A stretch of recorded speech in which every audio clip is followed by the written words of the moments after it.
Over the years, close to 100 women have worked in our group. We want to express our deep appreciation and thanks to those women.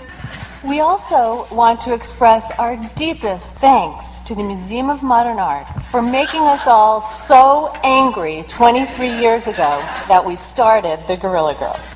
In 1984, the Museum of Modern Art opened an exhibition called An International Survey of Painting and Sculpture.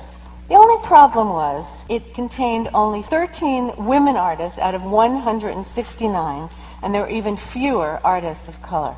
The curator made a public statement that any artist who wasn't in the show should rethink his career.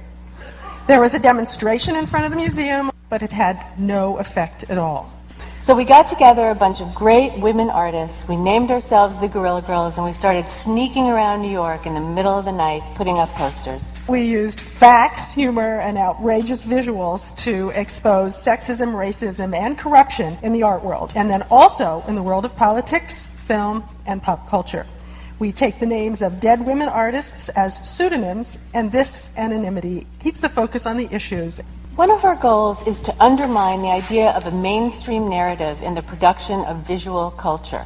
Kind of the opposite of what goes on in an institution like this. In the last few years, we've written several books, including The Guerrilla Girls' Bedside Companion to the History of Western Art, and Bitches, Bimbos, and Ball Breakers, the Guerrilla Girls' Illustrated Guide to Female Stereotypes. We also manage a website, guerrillagirls.com, and in 2005, we created a large-scale installation for the Venice Biennale. We also brainstormed with Greenpeace, and we participated in Amnesty International's Stop Violence Against Women International campaign. In 2006, we unveiled our latest anti-film industry billboard. We also created large-scale projects for Istanbul and Mexico City. We've made appearances all over the U.S. as well as in the Netherlands and Spain and also the U.K.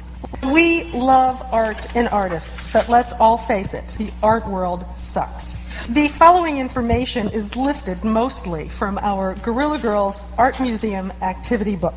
It's our parody of those cute books that museums sell to children, only this one encourages everyone to criticize museums. A brief history of museums. It all began because rich people have always had a lot of stuff. A few centuries ago, they ran out of space in their palaces and churches. Bingo, art museums. Now, lots of the art you see today in museums was originally stolen. Now, countries, native peoples, and families are trying to get their things back. Finders, keepers, losers, weepers, until you get really bad press. Everybody thinks that the art world is getting better in its treatment of women artists. Let's go back to our poster from 1989, where we went to the Metropolitan Museum to conduct what we like to call the weenie count. We counted naked males and naked females in the artworks. Less than 5% of the artists in the modern art section are women, but 85% of the nudes are female. So in 2005, we went back to the Met and counted again. This is what we found. A few less women artists and a few more naked males. Is this progress? Let's all take a museum quiz. Which of these fashion houses has not purchased an exhibit of its own work at a major museum? Prada! The Met organized a Christian Dior show in 1996, funded by Dior, and a Cartier show in 97, funded by Cartier. The Guggenheim accepted $5 million from Armani, the very year it mounted a major exhibition of Armani design. How much do art collectors pay to get their private collections shown in a museum? Answer: nothing. Museums fall all over themselves to exhibit people's art collections in the hope that afterwards the art will get donated to the museum.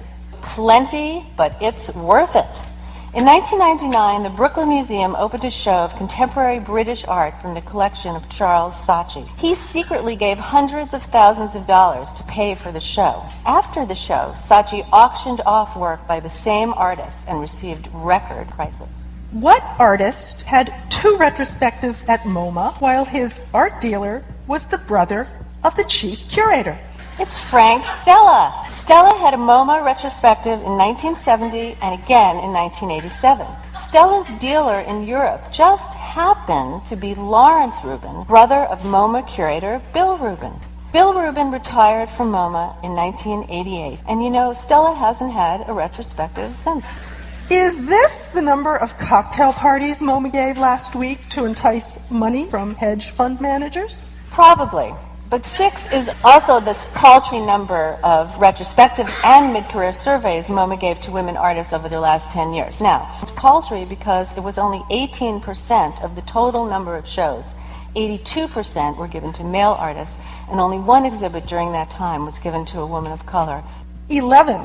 The number of trustees with sweatshops in Asia? No. That's the percentage of women in MoMA's architecture and design collection. Lucky 13. That's the percentage of women artists in MoMA's painting and sculpture collection. 17. Percentage of women in prints and illustrated books. 18. Women in drawings. 19. Photography. And, Mama has no idea how many women are in its film collection. According to MoMA, almost no women artists are good enough to be in a show about which subject?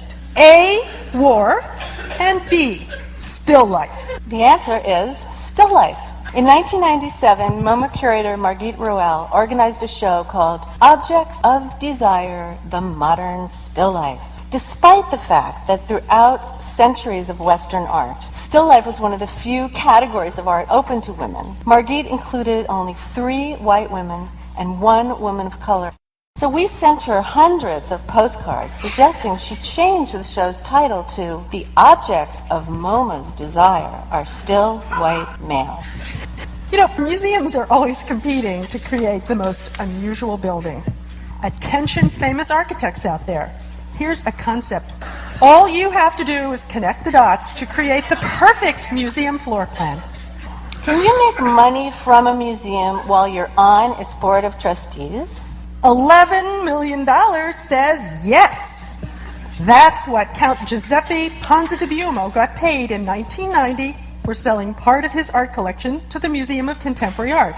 He was, of course, on the board of directors at the time. Whenever we see a museum store, we can't help but think of some of the products we'd like to see there. Diversity in American museums. 50 years behind baseball. The Whitney, none of our present board members are in charge. The Metropolitan Museum of Art. Highest paid director, lowest paid curators. And a Cubist blow-up doll. With 12 orifices, this babe's got something to keep everyone happy. Recently, the Guerrilla Girls have been faced by a big dilemma. What do you do when the system you criticize embraces you? In 2005, we were asked to do a large-scale installation at the Venice Biennale. And here we are at MoMA. We're not in a show, of course, we're just talking. So for now, we decided that we do want to participate in exhibits and appearances at museums because one of our goals has always been to get our work out to as wide an audience as possible. Plus, it's always a thrill to attack an institution on its own walls or at its own symposium. Here's what we did in Venice. We did an installation of 6 posters that were the very first thing viewers saw when they entered the exhibition hall. But we also declared it was the first feminist biennale in 110 years because it was the first time there were women directors and, surprise, there were more women artists than ever before. We also discovered that every historical museum in Venice, except one, does have work by women, but almost all of the art is kept in the basement. So we appropriated this iconic image of Marcello Mastroianni straddling Anita Ekberg in La Dolce Vita and demanded that viewers go to the museums and tell them they want more women on top. Then we put this demand on coasters and got them into bars all over Europe. We interviewed women artists in Turkey and told their fortune in coffee grounds. So that's a little bit of our take on feminism and activism. We're planning a lot more work about politics, but also more work about art and culture. So our advice is do what we do, keep making trouble, don't stop speaking up, and keep finding new and better ways to do it all the time. Thank you.